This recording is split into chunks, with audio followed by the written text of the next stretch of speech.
I am a huge horndog, absolutely lusting after the villain's body. After the grand finale, he was determined to die, and I stayed guarding him, refusing to leave. Lucas said, "Don't bother persuading me, my mind is made up." Then he gulped down sleeping pills and lay stiffly on the bed. But within 3 seconds, he shot up into a sitting position, pushing me away as I loomed over him. "What are you doing?" he demanded. I felt a bit wronged. "You're not going to live anyway. What's the harm in letting me have a go?" Welcome to listen to my full sweet love series novel. I'm the blogger and I'm Twilight's novel. Now let's start the main story. Lucas was defeated. When the tree falls, the monkeys scatter, and all the people who once fawned over him and followed him were gone. In the empty villa, he lowered his head, his expression faint. "They've all left, why haven't you?" Of course it was because I hadn't gotten what I wanted yet, and saying what that was out loud might make him pass out on the spot. So I stood there silently, not speaking. Lucas Wilde didn't seem to expect an answer from me anyway and stood up despondently, his voice thick with self-loathing. "Suit yourself. You won't get anything from me anymore." After speaking, he broke into a coughing fit, his entire chest shaking. This blow had been almost devastating for him. That vital spark inside him was gone. He was like a mushroom growing in a dark corner, gloomy and damp. But this didn't diminish his beauty at all. Instead, it made him seem even more delectable. My fingers twitched involuntarily, wanting to touch. Unlike the others who had followed Lucas, what I'd always wanted wasn't money. It was him. Since childhood, I've been a huge horndog, stopping dead in my tracks at the sight of someone attractive. Growing up not only didn't cure it, it got worse, and my taste became increasingly refined. Average good looks couldn't stir my heart anymore. Just when I thought I was destined to be alone forever, Lucas Wilde appeared. One look, and I knew he was the one to spend my life with. It wasn't anything else. Lucas was just impossibly good-looking. It was hard to find anyone in this world better looking than him. As long as I could have him, I was willing to touch abs and sleep with a beauty. Sadly, heaven envies such beauty. A peerless man like him, wealthy and handsome, turned out to be a villain destined for a bad end. Clearly a favored son of heaven, yet like the plot dictated, he lost to the male lead, utterly defeated. Finally the people around him left, some fleeing. Except for me. After all, I didn't covet his money, I coveted him. Even knowing he was a villain with a bleak ending, I resolutely joined his camp. While my thoughts were running wild, Lucas had already stepped onto the last stair. He disappeared from my sight. Fearing he might do something foolish, I quickly followed. He had locked the door. It wouldn't open. Showing no embarrassment at being unwelcome, I stuck my butt out, trying to peek through the gap to see something. "Boss, why'd you lock the door? I haven't even come in yet." No one answered. It was eerily quiet inside. I rubbed the tip of my nose, not feeling awkward at all, and started rummaging through my bag. Finally, I pulled out a key. I inserted it, clicked, and the door opened. Inside, Lucas leaned by the window, holding something. Seeing me and the key in my hand, his numb eyes finally showed a flicker of change, filled with intense scrutiny. "You copied the key?" Lies flowed from my mouth effortlessly. "I got this from Assistant Alex, to make it easier to take care of you." Of course not.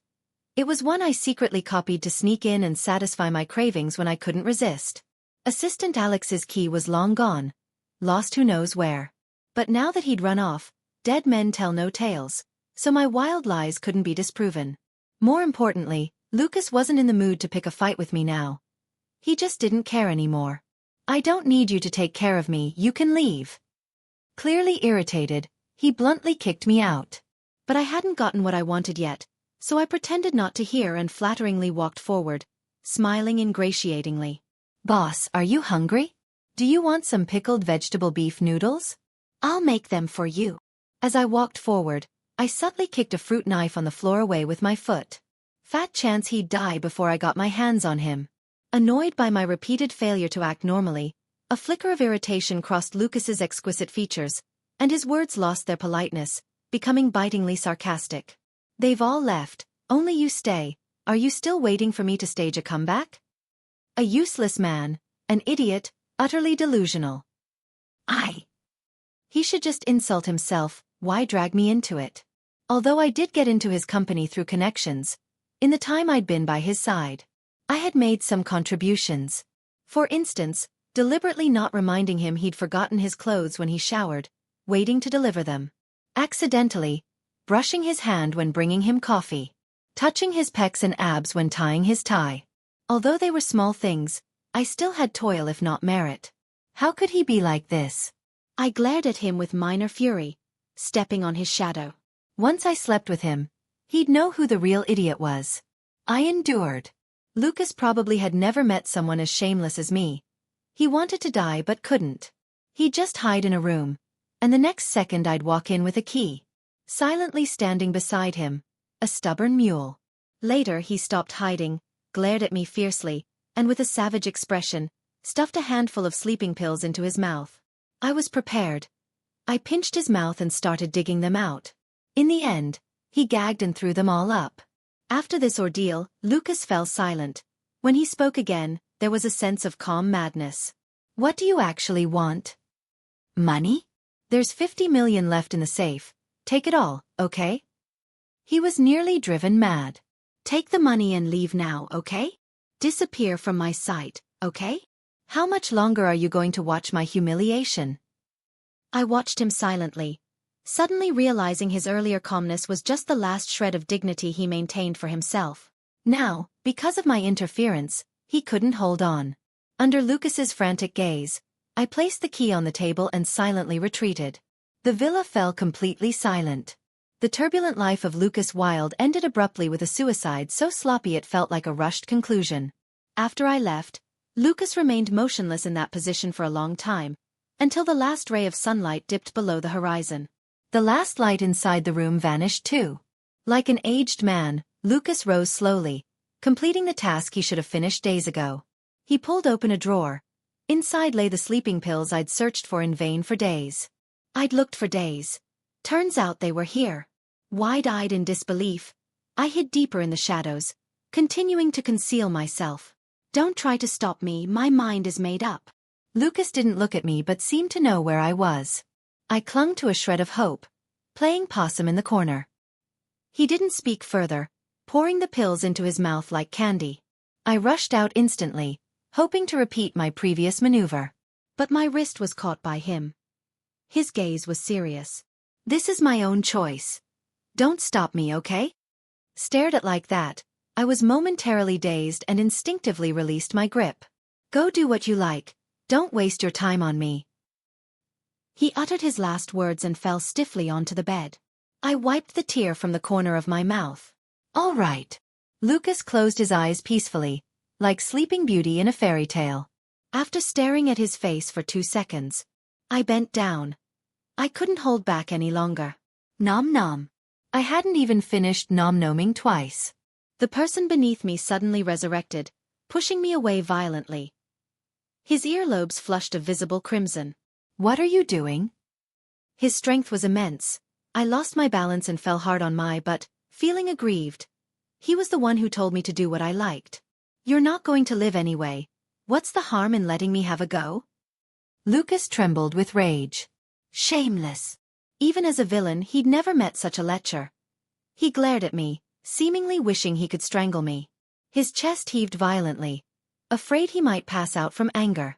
I wiped my mouth and tentatively asked, So, are you still dying? Lucas didn't speak, looking at me like I was already dead. I grew anxious. Was he dying or not? I needed a definite answer. Any delay and the corpse would stiffen. Ultimately, lust conquered all. I reached out to tug at Lucas's pants. Just as I was about to touch them, my hand was seized firmly. He struggled to contain his fury. Get out. I tried to argue, waggling my eyebrows suggestively at him. Don't you want to know what it feels like before you die? He closed his eyes, his anger intensifying.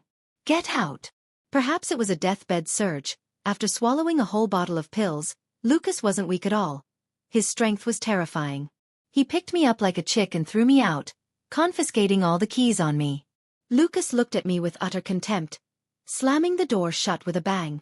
TSK, what did he take me for? Did he really think I cared that much about him? I turned right around and climbed in through the window. There was a slight mishap. All the meals Lucas hadn't eaten lately had gone into my stomach. Seems like the diet was too good. I got stuck. Like a fish slapped ashore, I flailed desperately but couldn't budge an inch. Me. The commotion drew Lucas's attention. He stared at me expressionlessly, his eyes like stagnant water hiding a trace of exasperation. You could tell he was genuinely out of options. I tried hard not to look at him, pretending to be nonchalant. Ah, the weather is so lovely. The air is so fresh. Lucas, what do you actually want? I scrambled for a reason and had a sudden brainwave. That key is my personal property. Duplicating one is expensive. Hurry up and give it back. He sneered coldly. So you did copy it secretly. Me. Truly speechless. Lucas. Humph. Then he turned and walked away, as if making a firm decision. My skin was thick.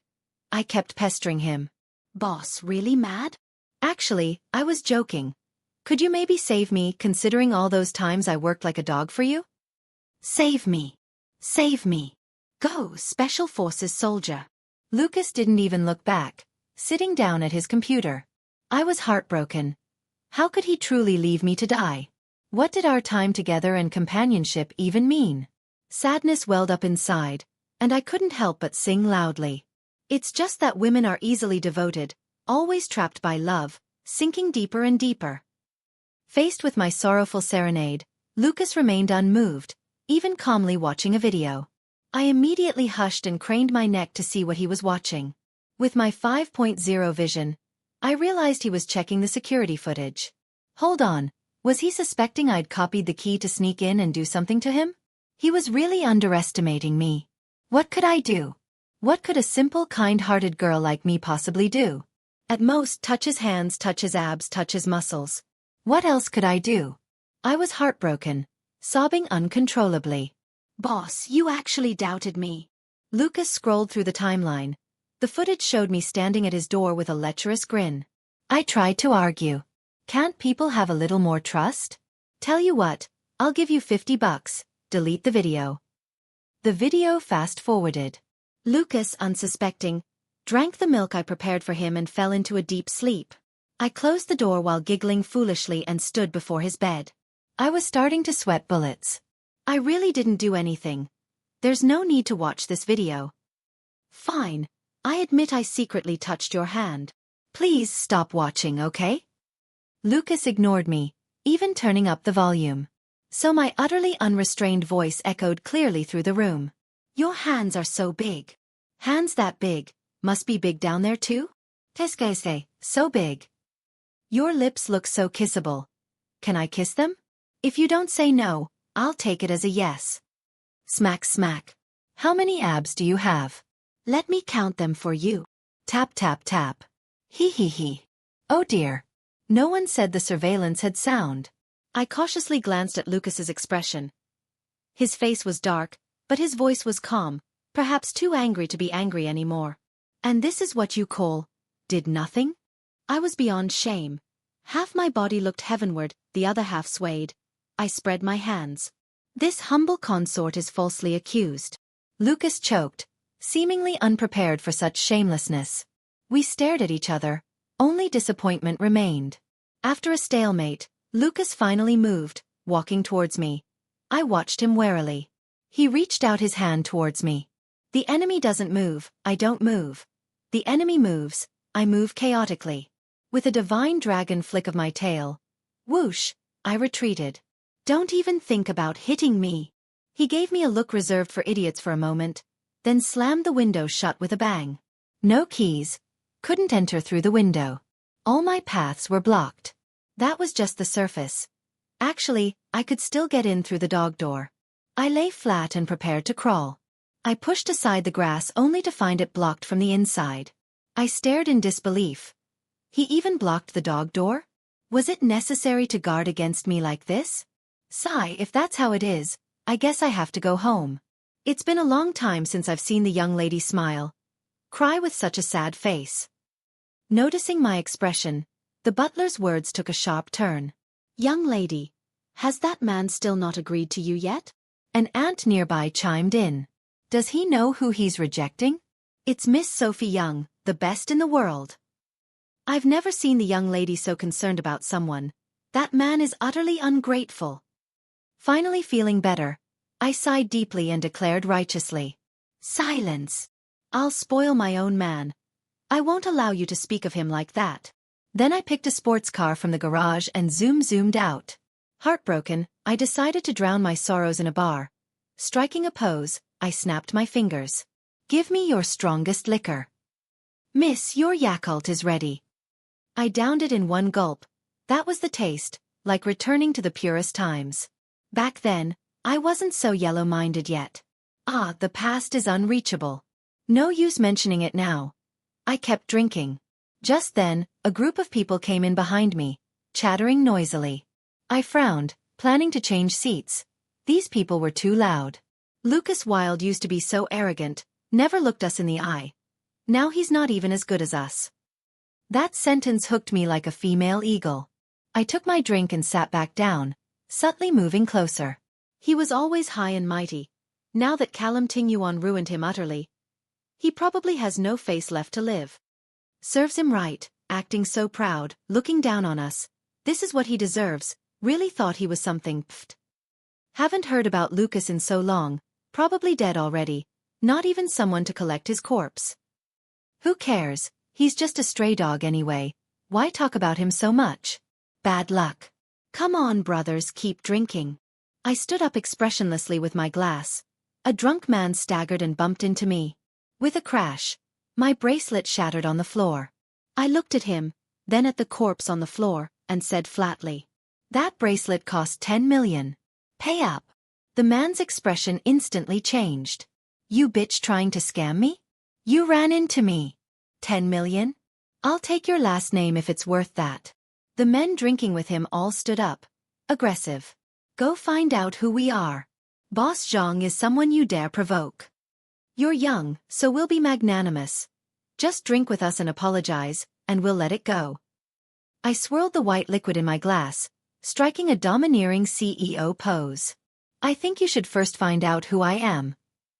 Oh, forgot to mention, this establishment was owned by my family, staffed with burly bodyguards."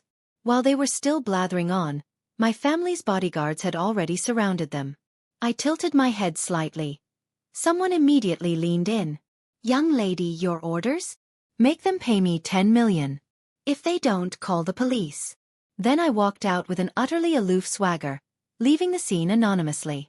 My damnable, irresistible charm. I took a small sip. A mother and child passed by. A little kid stared wide-eyed, full of innocent curiosity.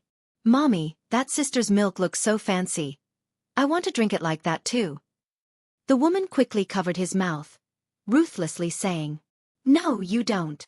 Then she dragged the kid away quickly. "Kid, I appreciate you. You have taste like me. Vintage milk deserves to be savored like this." Night had fallen. Time to go home to sleep. Inserting the key into the lock, I cackled evilly. Lucas could never guess that someone as meticulous as me wouldn't copy just one key. I copied many. I turned the key. The door didn't open. It was bolted from inside. I face-bombed bitterly. What could I say? The man knew me too damn well. What did he take me for, guarding against me like a thief? Sadly, the student surpassed the master. What Lucas didn't know was that besides being Miss Sophie Young of the Shen family and his secretary, I had another identity unknown to outsiders. That was Master Locksmith. Swish swish, the door opened. I entered as if unopposed. On the large bed, Lucas was asleep, hugging the quilt, sleeping soundly. Truly the man I'd set my sights on, even from such an unflattering angle. He was damnably handsome. Staring at him for a moment, I slowly bent down, whispering softly by his ear. "Lucas, could you not die?" Lucas, who had finally gotten a good night's sleep, was startled awake, shooting his eyes open. I grinned at him, my hair hanging loose. Expressionless, he swung his fist, punching me square in the face. I covered my nose, crying out in pain. "Lucas, what the hell?"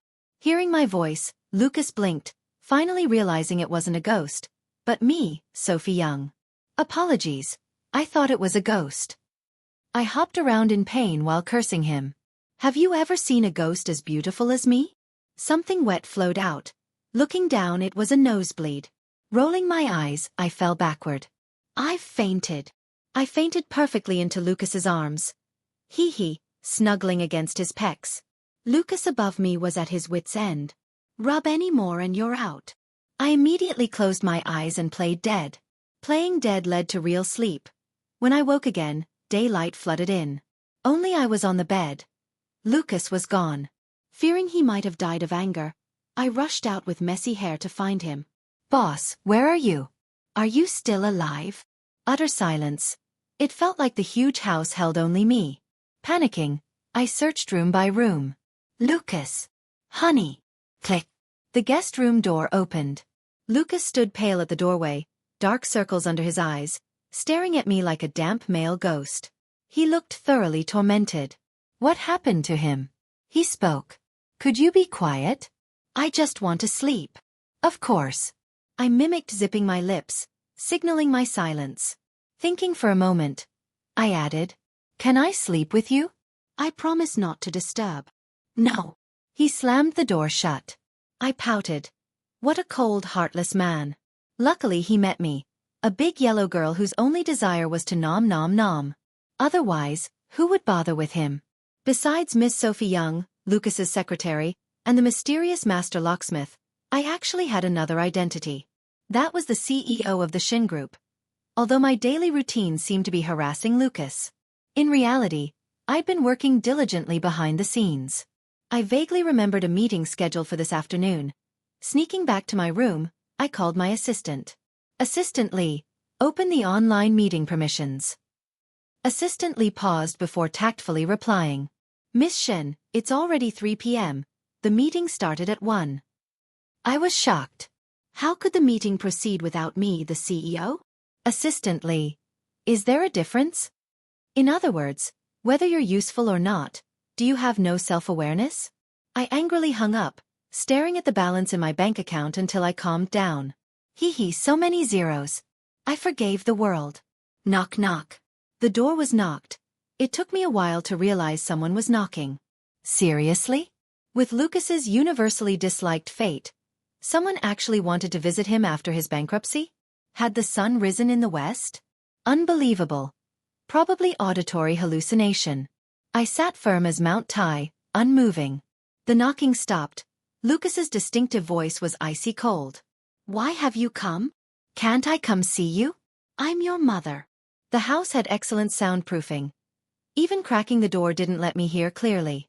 I only knew it was a woman. A woman? Could it be a love rival? Once the thought arose, it wouldn't fade. Instantly I was on high alert, quickly applying light makeup and charging downstairs fiercely. Let me see who this love rival really was. Seeing the woman's face, I wilted. If your fate is troubled, your personality disliked by all, the woman visiting you at your lowest point might not be an admiring beauty, but a mother demanding money. I pitied Lucas. I stayed, lusting after his body. His mother came, lusting after his money. Lucas was such a poor soul. Seeing me, Isabella White maintained her arrogant attitude towards Lucas. Got money to keep a woman, but not to support your mother? I know you still have money. Hand it over. Lucas said expressionlessly. None. Isabella's face darkened. She seemed ready to say something harsh, but I saw her eyes dart, landing squarely on me. Specifically, on the necklace around my neck. She pointed rudely at me. You, give me that necklace. I played dumb. Ma'am, who are you? Lucas had had enough. Pointing at the door, he struggled to contain his anger. Get out. Isabella immediately protested. She had little breeding to begin with, and her current respectable appearance was bought by Lucas's money. She immediately adopted a market-square screaming posture. Ready for battle. Could I allow that? Of course not. Quick as lightning, I pulled out my phone. Everyone come see. East Street Sister White, yes, the one who throws tantrums when losing at mahjong. Failed to get money from her bankrupt son, and now resorts to this. Isabella lunged viciously at my phone. Lucas blocked her. I seized the chance to kick her hard in the butt, sending her flying out. She struggled to get back in. I waved my phone threateningly. Come any closer and I will post this video. You know, in this society, ruining someone is easy. Isabella left unwillingly, clutching her purse. I sighed in relief. Thankfully, Isabella was uncultured and unintelligent. She had no idea this video wouldn't really harm her reputation. After Isabella left, Lucas's throat moved. He said softly, "Sophie, thank you." Lucas's sharp mouth finally uttered something human, truly rare. I waved my hand. "Thanks is too formal. How about we kiss instead?" Lucas. To thank me, Lucas decided to cook personally. He chopped vegetables while I paced the kitchen, hands behind my back. Isabella's appearance made me think of a troublesome problem. I didn't want such a troublesome mother-in-law. Lucas, like countless villains, had a broken family. His father went bankrupt, couldn't take it, and jumped to his death. His mother had married his father for money and didn't want Lucas when they were poor, remarrying when Lucas was 8. Only when Lucas became wealthy did Isabella come crawling back, using her grain of rice-sized maternal debt to emotionally blackmail him. And the villain himself, starved for love since childhood, actually got bound by it. If he continued being this foolish, no matter how much I lusted after him, I wouldn't be with him. I paced anxiously, sighing occasionally. Lucas stopped chopping. His gaze deep, seeming to see through everything. "Sophie, what do you want to say?" he finally asked. I was bursting. I didn't beat around the bush. I stated bluntly. Mama's boys are undateable. I won't touch a clueless mama's boy. Lucas opened his mouth to say something. I glanced at him warily, emphasizing, "Even if they're handsome." He sighed very softly, seeming to concede. "I'm not and won't be. She won't appear before you again." That was more like it. Problem solved. I belatedly realized Lucas could actually cook. Unimaginable. His face didn't look like it belonged in a kitchen. I pretended to observe his cooking while actually assessing if it was edible. I was picky about food. I wasn't the type to choke down food where sugar was mistaken for salt while insisting it was delicious. If it wasn't good, I'd just taste a bite of each and claim to be dieting. I was high EQ after all. Lucas brought out the dishes one by one. Seeing him go back to the kitchen, I quickly grabbed a spare rib. Test the taste first. I feared I might not control my expression later. Crispy outside, tender inside. Flavor just right. Truly the man I fancied. The taste was damnably to my liking. Man. He had me wrapped around his finger. Lucas came out. I quickly put down my chopsticks, swallowed the last bite of meat. Then pulled out a napkin to cover the bone, acting nonchalant. After he sat down and ate a few bites calmly, I began my critique. They say to win a woman's heart, first win her stomach. I admit, my heart is conquered by you. I'm ready. We can get married any time. Man, why the silence? Look into my eyes, answer me. Lucas put down his chopsticks, his expression serious. What do you like about me? I answered without thinking. Your face is handsome. What else? He pressed. I thought for a moment. Good physique, firm buttocks. I glanced at him shyly, adding softly. And it's big down there too. Lucas's expression froze. He looked incredulous. That's it? Just those things? I nodded emphatically. Yes. All right, back to the main point. Will you be with me, or will you marry me? I gazed at him expectantly. He snorted coldly, picked up the plate of spare ribs, and dumped them all onto his own plate. He seemed angry. Completely baffling. If I didn't lust after his face and physique, what else was there to lust after? His bankruptcy? His weird temper? His universally disliked nature? This man really needed a reality check. I could still eat the cola chicken wings. They were also my favorite. I ate and ate. He couldn't stop me from eating what I wanted. After eating my fill, I lay sprawled on the sofa, rubbing my rounded little belly. I casually scrolled through the latest gossip in our social circle. The hottest and most explosive news. The male lead, Callum Ting-yuan, and the female lead, Ruan Jing, were getting married. That wasn't the crucial part. Lucas, though the villain, hadn't fallen for the female lead. The important thing was that with Ruan Jing's help, Callum Ting-yuan's career had soared to new heights. His business empire had grown even larger. I feared Lucas might see this news and keel over from rage. Previously, I only wanted Lucas's body, alive or dead. Now I felt alive was better, warm. For the rest of the evening, I stayed quiet and didn't cause trouble, waiting until late at night. The time when Lucas was most likely to contemplate ending it all, I crawled out from under the bed. I said sincerely, "If you truly insist on dying, could you at least tell me beforehand?" Lucas, just drifting off to sleep, wiped his face expressionlessly. He seemed beyond surprise. "I won't. I don't want to die anymore." "Me? Don't believe you." "Lucas, thinking about what the embalmer might do after I die. I don't dare die." His eyes held no fear of death, only a desperate desire to live. This was, in its own way, a method to deter his suicide. Only I could have managed that. Lucas snapped out of it. After a period of despondency, he started rebuilding. I offered to lend him startup capital. He declined, saying he still had money. Not a lot, but enough. I thought he was bluffing. What money could he possibly have after bankruptcy? Until I saw the number of zeros in his bank account. I realized the villain's bankruptcy wasn't what I'd imagined. Damn you all rich people. I was green with envy. "With this much money, why did you even want to die?" I demanded. He had played me. Lucas was sincere. "Money is just a number to me. I simply felt life was meaningless and didn't want to live anymore." "Me? And now it's meaningful again?" I retorted. His gaze swept over my face.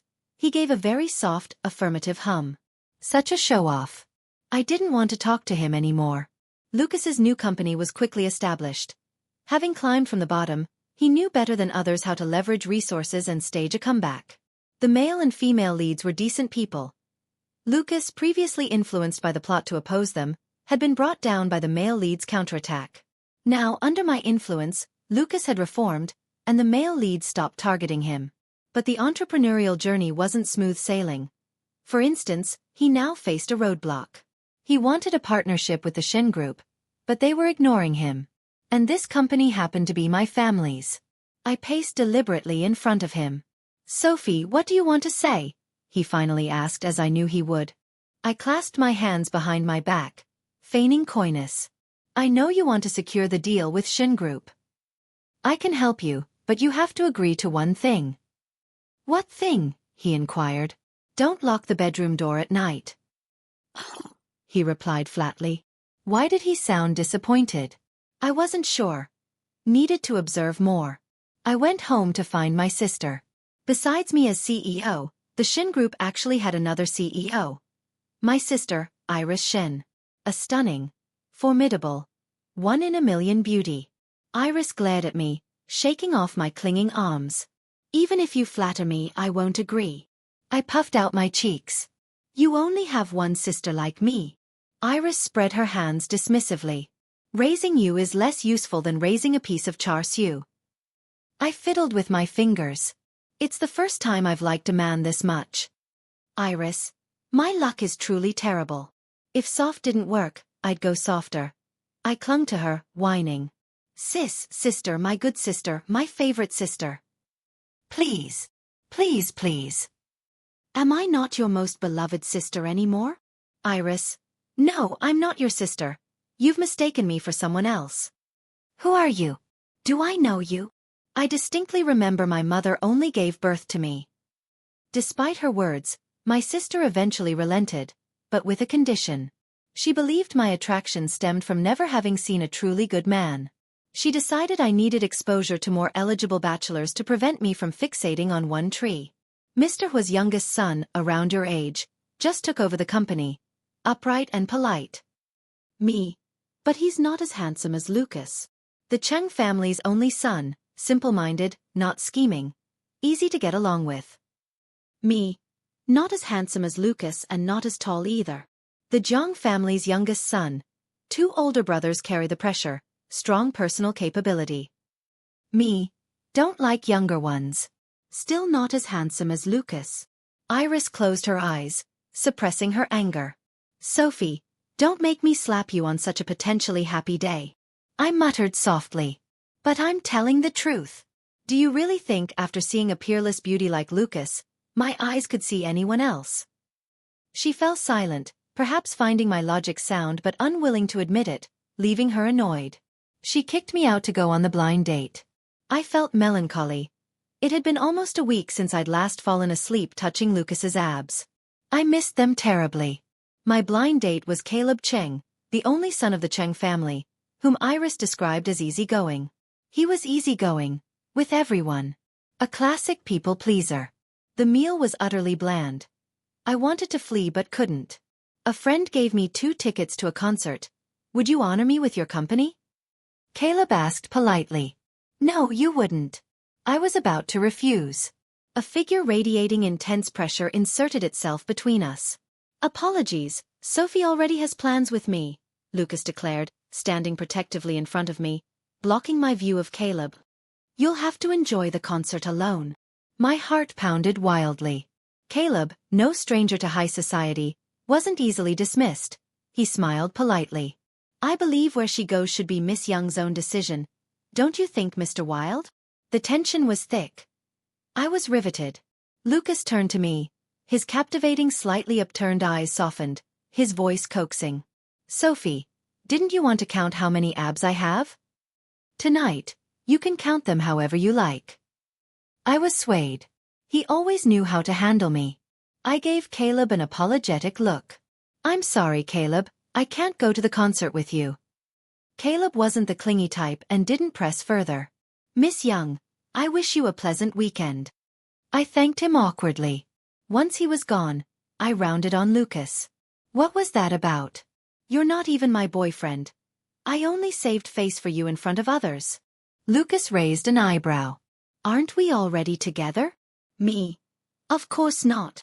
You never said you wanted to be with me. You never confessed. Lucas narrowed his eyes. Sleeping in my bed, touching my abs, sucking my... Broad daylight. How could he say such things out loud? Honestly, if you say it during the day, what's left for night? My damnable, irresistible charm. It was only natural Lucas succumbed. God knew how long I'd waited for this.